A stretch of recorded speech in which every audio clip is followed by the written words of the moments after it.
Coach Mandy Lee here. So I had a request to do a teaching on soul ties and trauma bonds from one of our members here in the group.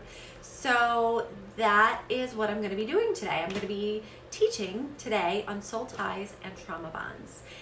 So shout out to Tina who actually requested this. So I hope this helps anyone and helps to shed some light on this topic. So soul ties and trauma bonds are very similar, but they are not the same thing. So one thing about soul ties is that they are very, very strong and they cause extreme emotional or physical reactions, but they are not as strong or as powerful as trauma bonds. So we're going to talk more about trauma bonds in the next lesson, but for today, that's enough for you to know that they are just stronger than soul ties. So triggers are a good indication that a soul tie is present. So if you find yourself reacting emotionally or physically to anything, then you have a soul tie. The major difference between soul ties and trauma bonds is the location of the attachment. So soul ties attach to the soul and they manifest through thoughts, emotions, or will. Trauma bonds actually attach to the spirit, and they can also be called spiritual yokes. Okay, so again, we'll talk about them more in the next lesson. Soul ties are formed when we become emotionally, mentally, or physically attached to a person, place, or a thing. This is a quantum tie that connects you to these people, places, things, identity traits, diagnoses, or associations.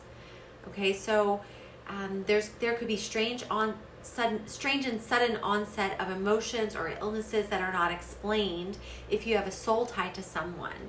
The reason for this is because you are connected on a fundamental level to that person in your soul. So it is not abnormal for you to experience things that they may experience. So this is one of the reasons why, like, we can explain the phenomenon of a twin that gets a headache, and halfway across the country or the world, the other twin gets the same headache. And this is also how we can explain how people close to us can sometimes seem to read our mind. So soul ties are dangerous because if you do not break them off, then you open yourself up to whatever spirits that the other person is yoked with, which can lead to a spiritual yoke or a trauma bond. Okay, and again, we're going to talk about that more in the next lesson. So our being consists of different levels. There is the body, soul, and spirit levels, with the spirit being the innermost being or core being. Soul ties attach to your soul, which is kind of the middle part, okay? So this is the part of your being where your emotions, will, and thoughts are housed.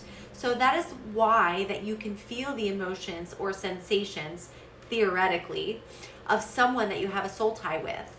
There is revolutionary research that is being conducted in the field of quantum physics that supports this, and they actually call it quantum entanglement.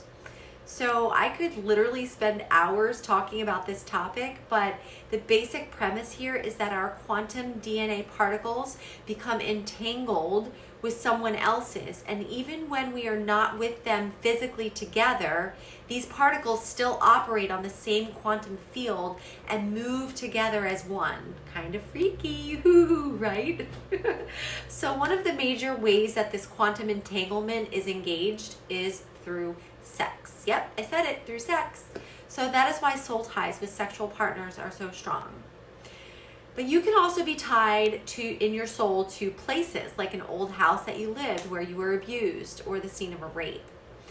So your soul is connected to this place, and it is necessary to break that tie in order to break that emotional connection and prevent you from being emotionally triggered whenever you drive by or visit that place or even think about that place.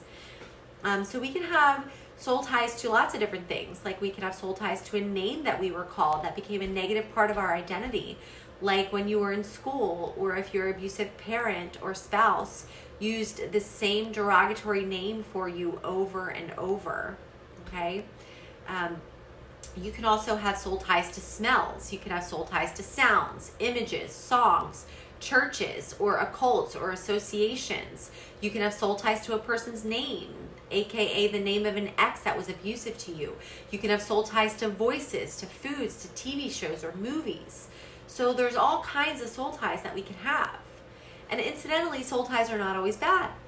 We have many, many soul ties that are actually very beautiful and healthy, like the soul tie we may have with our children or our spouse or even God.